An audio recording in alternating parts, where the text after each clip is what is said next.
In today's video, I'm going to be showing you how I made these Halloween bookmarks and how you can too.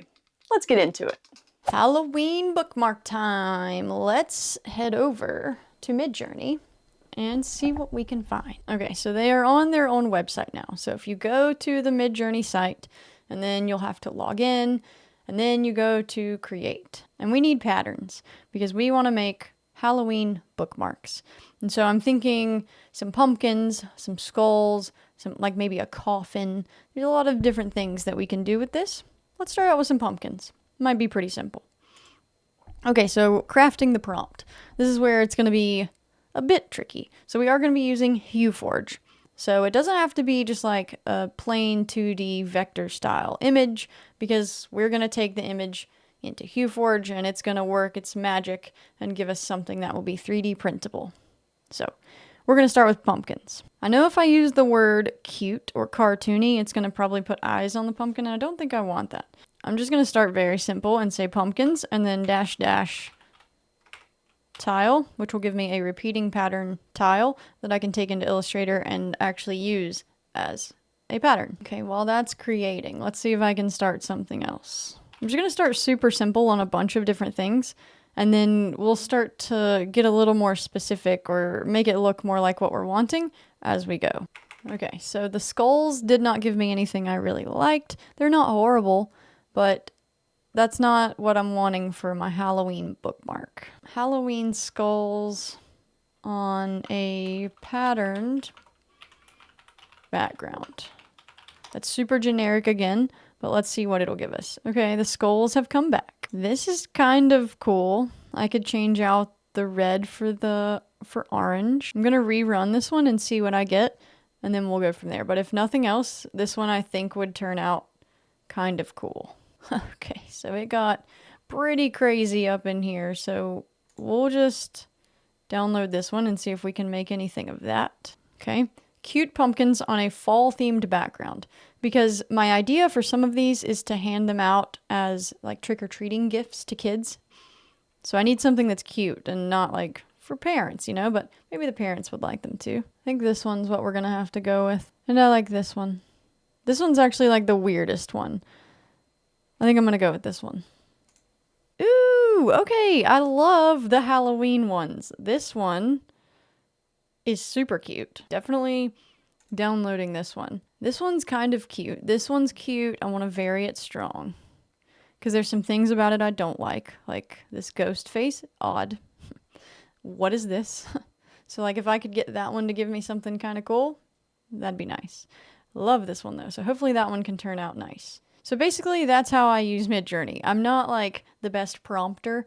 I basically give it something super generic and hope that it gives me something that I like.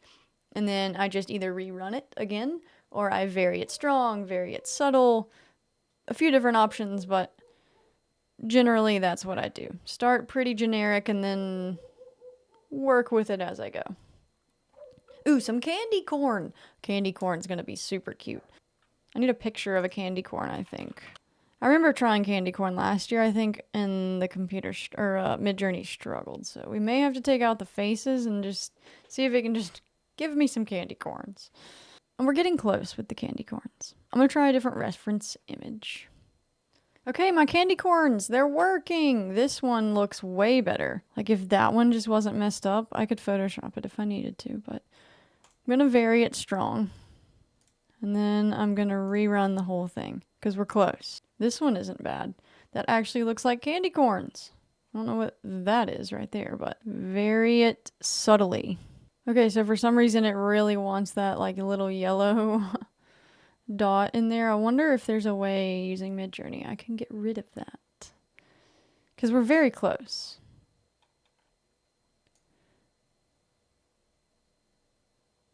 Do that and submit. Yeah, okay, it worked. Sweet. So like the new Midjourney now lets you edit the image. So I just wanted that like little yellow bit erased and for it to like recreate for me. And it did it. Look at these new ones. There's no little weird yellow dot. Perfect. So now I have a candy corn pattern. Yeah, I'm so happy. Download. We now have a candy corn. Okay, I feel like I need like a few more. I don't really know what I'm going for here, but what if I kind of want like a bookmark with like half of it just like a giant piece of a pumpkin. Ooh, this is so cool looking. Not exactly what I was going for, but like this one is really cool. So I'm gonna vary this one strong. Ooh, these ghost ones are so abstract. Like this one's really cool, but it doesn't look like a ghost, so we'll vary it. But I love the concept. I'm really drawn to the paint splatters. This one might be kind of cool just with like, if I cut it out and just use like that little ghost. So we'll download that and we'll vary this strong just to see what else we can get. This one might be kind of cool if I can just like cut it here. One single ghost. I like that one a lot. The spout on this one, the stem, is a little long for my liking. This one could be cool. Let me see if I can get one more. That's like exactly what I was going for. Okay, we'll download that one, and then we'll be ready to move on. All right, we definitely have enough. Let's head over to Illustrator, start making some bookmarks. Before we head over to Illustrator, I know some of you guys have been asking for tutorials or different ways that you can be learning design. And that's where the sponsor of today's video comes in, Skillshare. Recently, I've been wanting to level up my own design, and I've been tinkering with some 3D modeling on the side too. With Skillshare's classes and learning paths, it's so simple. Skillshare is the largest online learning community for creatives, with thousands of classes led by industry experts across film, illustration, design, freelance, productivity, and more. Skillshare can help you take your career, skills, hobbies, passions, or side hustles to the next level. There are so many topics to choose from. Maybe you're struggling with what to design. They have a whole section on creativity and idea generation. A personal favorite of mine is the design and the art and illustration categories. They feature classes for Adobe Illustrator and Photoshop. They also have a section for 3D modeling, where you can learn how to use Blender or Nomad Sculpt. There's so many options, it's impossible not to learn something on there. One of their newest offerings is the AI and innovation section. Learn how to use Midjourney or any of the other AI softwares out there. They have everything.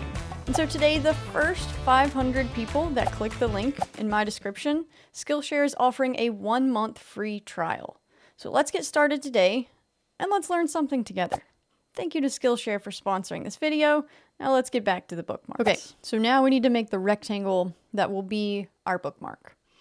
So I'm going to grab the rectangle tool, I'm going to click, and then yours probably will come up and say 100 pixels and 100 pixels, but I changed the height to be 400 pixels because I want it to be a scale or a ratio of 1 to 4. So 100 pixels width, wide, and 400 pixels long.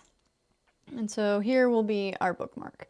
And then I want it to have like rounded corners, so you can use a precise measurement or you can just grab the little blue dots and slide it in until you think it looks nice. And then that will be the shape of our bookmark going forward. So now we have the shape of our bookmark. Now we need all the images that we saved. So I'm going to go File, Place, and then, oh boy, we have a lot. So I'm going to click the top one, hold Shift, click to the bottom, and then Place. And it will place all 26 of them apparently. Here are the images that we saved from Midjourney. I'm just going to kind of put them in like groups, I guess, so that I can not be as overwhelmed looking at what I'm looking at right now. So here's what we're looking at. So we, of course, will not use all of these. We're just going to start with some of them and then work our way across. So I like this one. I'm going to bring it down. Okay, and so then once you get it in here, you will need to go Object, Pattern, Make. And it'll pop this up. You can hit Don't Show Again. And then it'll kind of show you what it's going to look like based on the settings you have over here. I don't usually change very much over there because everything I change will be done later. So if I like it, I hit Done. And then now, since this is our like main bookmark, I'm going to leave this here. And so then anytime I use it, I will just hit Alt and make a copy. And so then now this is the one I will use for that. Okay, so I have the bookmark selected. I come over here and I find, so that pop-up that came up, that was telling me that it's creating a swatch, which if you can't find your swatches, those are over here for me on the right. If you don't see that, you can go to Window and then make sure that your swatches are selected or turned on, and it will put them over here, or it'll just like pop up a box and then you can like drag it over there. But you need the swatches panel. So select your bookmark, select the swatch that it created, and this is when you're going to be able to like move your bookmark around to find the part of the swatch that you want to use. So you may have to scale it up or down to get the parts that you want. So like, I think that looks pretty cool. You could even go just like those two skulls, or even just like parts of the skull. Ooh, that's kind of cool how it has like the teeth coming in down here, and like these two are the main part. I wonder, okay, I like that better, where you can see this one like starting to creep in the top corner, and then these two are down here as like the main focal point of this piece. Okay, so I like where this one's positioned. I am now going to go to Object, Expand, Fill. Okay, and so now if I move it around, it's no longer going to change with the swatch or the pattern. This is an image I'm going to use. So now I'm just going to work through the rest of these and get them all lined up and ready to export, and then we'll move over to HueForge and start making some actual bookmarks.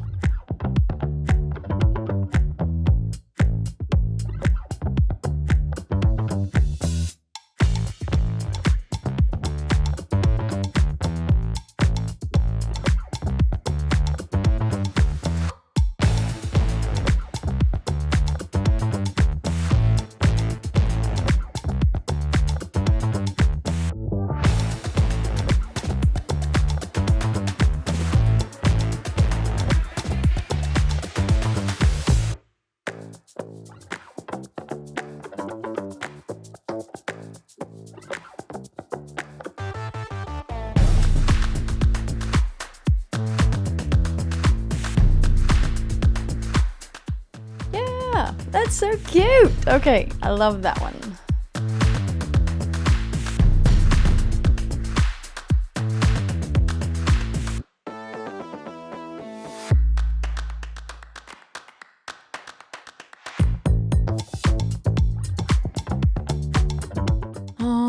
This one I may have to do differently. Arrange, bring to front. I may have to use a mask on this one, and I may not get the whole broom, which is gonna be unfortunate. That's actually pretty stinking cool.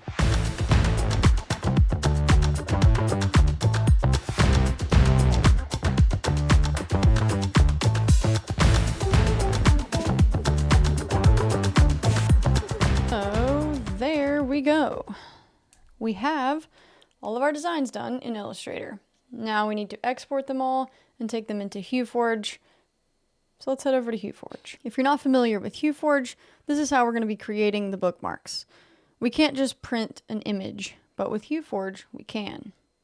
If you wanted to purchase, you would come to the Buy tab, and then they have lots of different options for you to buy. If it's for personal use, it's only $24. That is incredibly cheap for what you are getting. But if you want to sell the items, Limited Commercial allows you to sell the actual printed item. Professional Commercial allows you to sell the items, the printed items, as well as the files, which is what I have. If you're interested in any of the bookmarks that you see today, any of the files, you can join my Patreon and those will be available to you. So Professional Commercial is if you want to sell the files as well as the prints. And then if you think you're going to use this forever, Professional Lifetime, I think you get access for 2 years, or you get continuous updates for 2 years, and then after that you can pay a small fee and you will get the updates that come beyond that. Alright, so now that we have this part out of the way, let's actually start using HueForge. So we've exported everything, now we need to import it, or open file. And we're going to import an image, the bats. Alright, so right now it's going to load it in as a grayscale image. But to get this image over here to look like our printed image, we just need to start dragging some filaments in here to make it look like it. So the darkest color needs to be the lowest on your sliders because that's what's going to print first. It's going to print dark all the way to light at the top. So it already has a black in there, which is good. We want black. But I'm going to pick the black that I'm actually going to be using. Let me go grab Overture Black. Okay, so now we have Overture Black. And then it looks like it has like orange would probably be next. So I also have Overture Orange, but that is pretty transparent, which maybe would be good. I'll throw an orange in there. And we want the bats to be the black part, so I'm going to make the bats taller. Okay, so the gray in there actually does add a nice little effect. There's some other things we will need to change as well. So the height of this, I want it to be 200. The minimum depth, we'll say 0.28. Maximum depth, that is way too thick. So I like to keep it quite a bit lower. We'll start at 1.64 and see if we can get enough detail in there. And if not, then we will adjust after that. Okay, so already it looks quite a bit different. Ooh, okay, so the white underneath the orange is actually giving it like the tie-dye effect that we want. It doesn't matter all that much what brand you're picking as long as you know how your filaments are gonna respond. So like that's getting pretty dang close. Okay, the bats are a lot more filled in now. Do we want some of the like hazy dots in there? Okay, that's looking cool. That's like pretty close to what I'm wanting. Let me add one more color in here and see if it can help the bats stand out a little bit more. Okay, I think that helps a little bit with the bats. So like when you're using HueForge, if you want to test whether a color helps or hurts the design, you can just like click the bottom, the green part, and you can see it's kind of changing some things whenever I do it, but only really the bats. And I don't know if it's enough because it would add a fifth color, so I'd have to have a pause and add another color. So I don't know if it's enough of a change for me to keep it in there. Okay, this is good. We're just gonna land here. I think that's gonna look okay. File, save project as. So now we need to change out all of our colors. The black will probably stay, but it's probably gonna come way down. And then we want like a navy. Ooh, I have an Overture Blue. That's gonna be down here. Okay, we're getting somewhere already. This is gonna be cool. Okay, and then Overture White needs to come way up. And maybe I even like the orange, even though it's not in my design over here. The orange looks pretty cool. We're gonna need a light blue also. I have Overture Light Blue somewhere. The light blue looks cool. It's gonna need to come way down. And then it needs something else, like maybe a gray, light gray. Ooh, okay. This one's gonna need a lot of colors, but I think it's gonna look really good. Maybe even another light blue.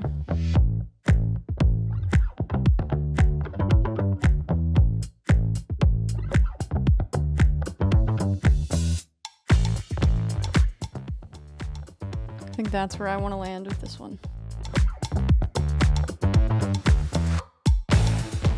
I spent the next few hours in HueForge, changing colors, adjusting sliders, trying to get the bookmarks to look as good as possible. It was tedious, but this part is pretty important. And I feel like this is where the actual art happens. Whew. All right, we are finally ready to switch over to Bambu Studio and start sending these to the printers. When you save your files from HueForge, it's going to give you a bunch of these different files. The green one for me is for Bambu Studio. If you're using Cura or whatever you may be using, it may not be green. Then you need to open up the describe.txt, and that will tell you when you need to do your layer swaps or your color swaps and at what layers. You need to also make sure that all of this information over here is correct. So for me, I have a bookmarks preset or profile. But if you do not, then you need to follow this information up here. So the initial layer height is 0.16 or whatever yours says. Layer height 0.08. And then just make sure it's at 100% infill. And then you will need all of your colors. So my black is Overture, E-Sun, dark blue, Overture blue, Sunlu blue, Overture matte light blue, Overture white. Wait, I have 2 whites. I don't need that. Oh well, I just need 1 white then. Okay, that'll work. And so now that that is done, I will slice the plate. And it could take a while. Some of them do take a really long time. Then once it's sliced, you need to add your pauses or your swaps at each of the layers. At layer 5, which is 0.48, make sure they match up or else you've done something weird. Then I need to change to the dark blue, the E-Sun Navy. And then I swap to Overture Blue at 6. And then I swap to the Sunlu Blue at layer 8. And then at layer 11, I swap to light blue. And then at 12, it goes to white. And then you slice again, and I'm going to do one more thing. So I'm going to do one large one, and I'm going to clone it. And then I make another one that's small, 150, and then turn off uniform scaling and put it back to 100% on the Z so that it's the same height as before. And then this one, I'm going to add a negative part, a cylinder, which I make 7 for all values. And then just find a good spot for it that's kind of in the center. And then lower this so that it goes completely through. And then I will reslice, and that one will be ready to print. 1 done. Like 9 or 10 or 12 to go. Oh no, I forgot a step. So because there are 1, 2, 3, 4, 5, 6 different colors, and the AMS only holds 4 colors, unless you have 2 or more. You have to add pauses. In the AMS, I'll be able to put black, navy, blue, and then the Sunlu blue. Fine. And so I need to make sure there is a pause before this layer finishes so that I can trade out these next 2 for these colors. So I'm gonna add a pause, and then when it gets there, it'll ding me on my phone, and I'll go downstairs and I'll put the light blue in the black slot, and I'll put the white in the navy slot so that it'll just go 1, 2, 3, 4, and start back over 5 and 6 in slots 1 and 2. So now slice it again, and I'm ready to go. So for the rest of these, I'm kind of just gonna fly through them, and then I will meet you downstairs while we pick out filaments and get the printers loaded.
Goodness, these look incredible. Look how cute! I love it.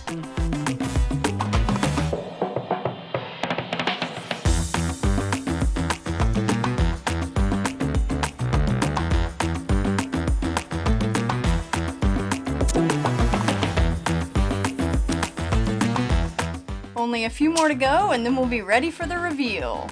Back to the printers.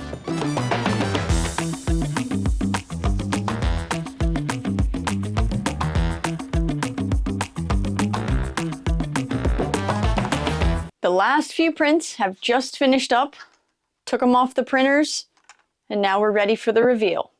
Let's get to it. So I printed 2 different sizes of each design. I've got the large size, which can use a tassel. If you don't have any tassels, they're super cheap on Amazon. I bought this whole box of tassels on Amazon for like $10 probably. I'll make sure it's linked in case you guys need some tassels. But you get lots of fun colors. This one's probably like a rose gold, but anyways, I printed a large and a small of each design. The small does not have a hole for the tassel, but of course you could add one. The large does have a hole for the tassel. I ended up printing 15 different designs for the bookmarks. And again, if you're interested in any of the files, you want to print the bookmarks for yourself, they are available to the top tier members of my Patreon. All right, so the reveal. I have some favorites, and I have some not so favorites too.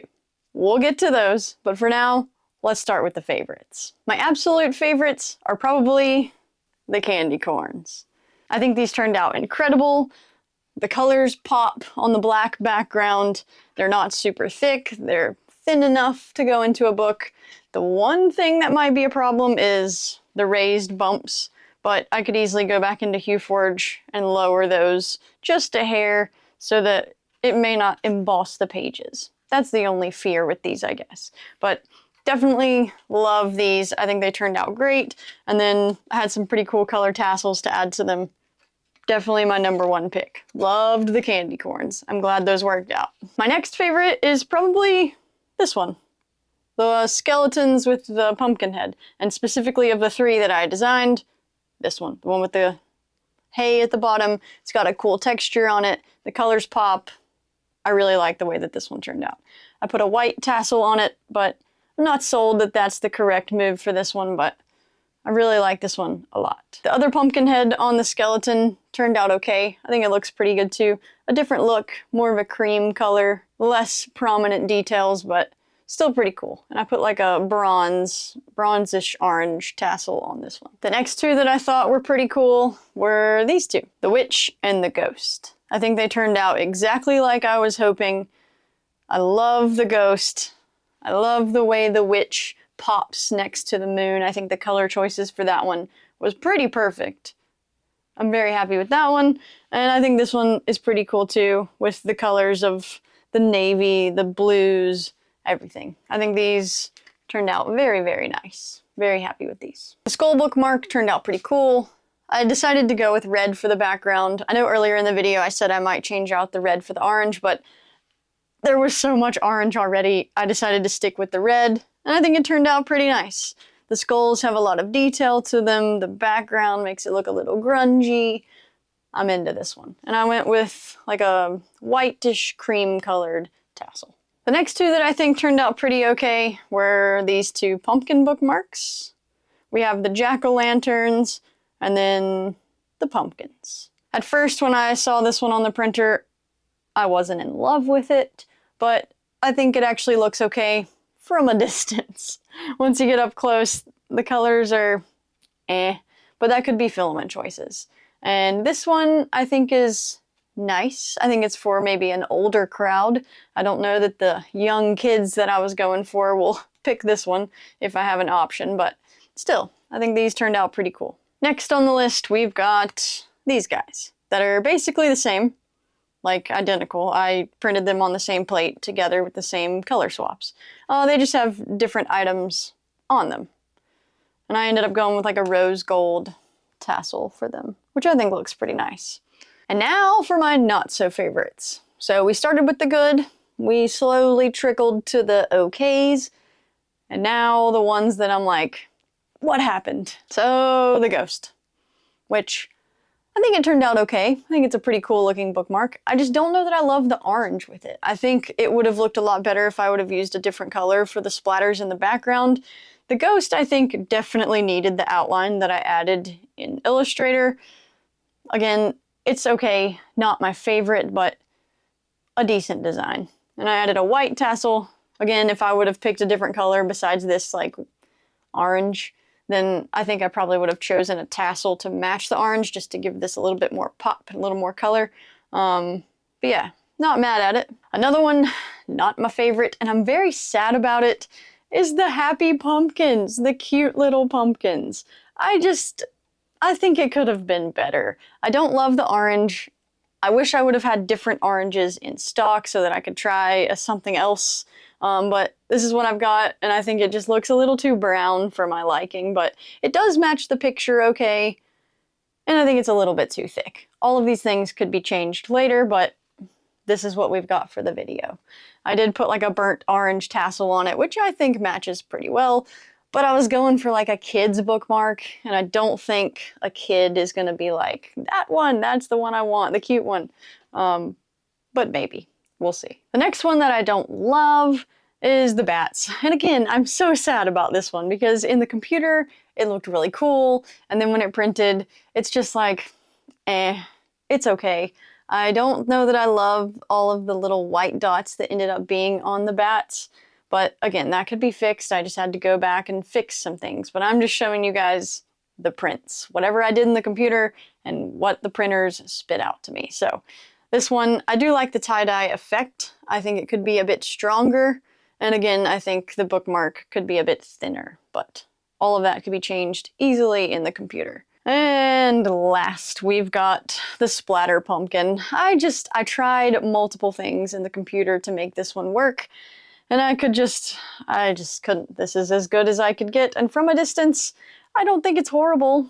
I don't think it's the worst thing I've ever seen, but it just kind of looks like a burnt orange pumpkin, I guess. I don't know. It just wasn't the look I'm going for. I still think it turned out okay, but not my favorite. And that's gonna wrap up the bookmarks. Hope you guys liked it. That was our Halloween bookmark video. I'll try to roll one out for Thanksgiving and for Christmas because we have lots of holidays and lots of excuses to make more bookmarks. If you want the files, they're available to my Patreon. Thank you to my Patreon members for all of the support. You guys are awesome. That's all for this video. I'll see you guys in the next one.